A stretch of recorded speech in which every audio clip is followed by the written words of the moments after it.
At first glance, you would think Catherine is one of those perverted Japanese games that somehow made its way to the West. But when you dive into the actual game, there's much more than just a seductive girl on the cover. A game that is hard to describe. Is Catherine a worthy addition in your library? Or should we stick to just regular porn? An idea, okay? I don't just sleep around.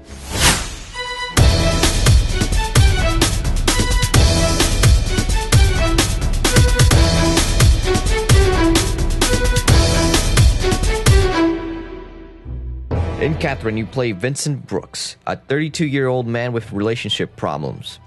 Vincent has his average job, likes to get drunk daily at the Stray Sheep, and lives by himself. He's been in a relationship with his girlfriend Catherine for about 5 years. Although his girlfriend and he have a healthy relationship, his somewhat overprotective significant other has been talking about tying the knot with him. Literally the same night that conversation occurs, Vincent meets the ever-stunning Catherine with the C at the bar, and ends up sleeping with her. He wakes up the next morning complete shock to find out that he cheated on his girlfriend. As the story continues, your actions, decisions, and the words you use will affect the overall outcome of the story, and how Vincent reacts to certain scenarios. Majority of the game, however, is not spent in the real world flirting with two girls.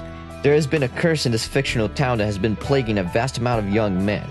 These men have started having nightmares every night, where if you die in your nightmare, you die in real life. Vincent begins to experience these tragic dreams, and in these dreams you have to climb an unending tower by pushing blocks around. Pushing, pulling, and rearranging these blocks to create a series of stairs is the general concept of the gameplay. We all have the same fate here. If you don't want to die, you've got to climb. On the other hand, it's not nearly as easy as it sounds. As you progress through the levels, the floor beneath you falls with the timer, and there are a variety of different obstacle blocks to complicate your path. Even on the easiest difficulty, you will most likely be grinding your teeth and scratching your head with complicated scenarios. This is the world of nightmares. You are the lambs who have been chosen. You'll all be dead soon.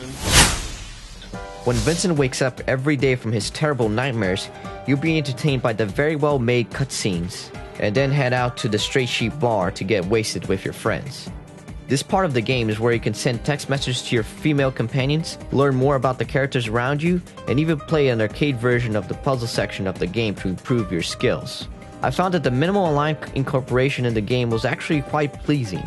Along with the online leaderboards, you can see what other people answer to certain questions that you have answered throughout the game.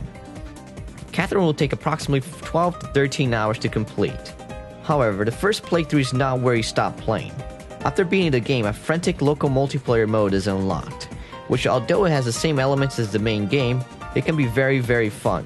On top of that, the game features many different endings to the story, depending on the decisions you made, so you will have a fair amount of replayability with this title.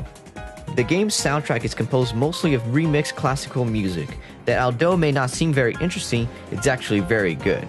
The soundtrack matches the gameplay perfectly, and although it doesn't make the game itself, it's very well made. The graphics in the game aren't completely cutting edge, but they really don't need to be. The cutscenes are beautifully made, and playing the core part of the game is more about not killing yourself rather than being visually impressed. You must like what you see. I'm not staring. You're a bad liar.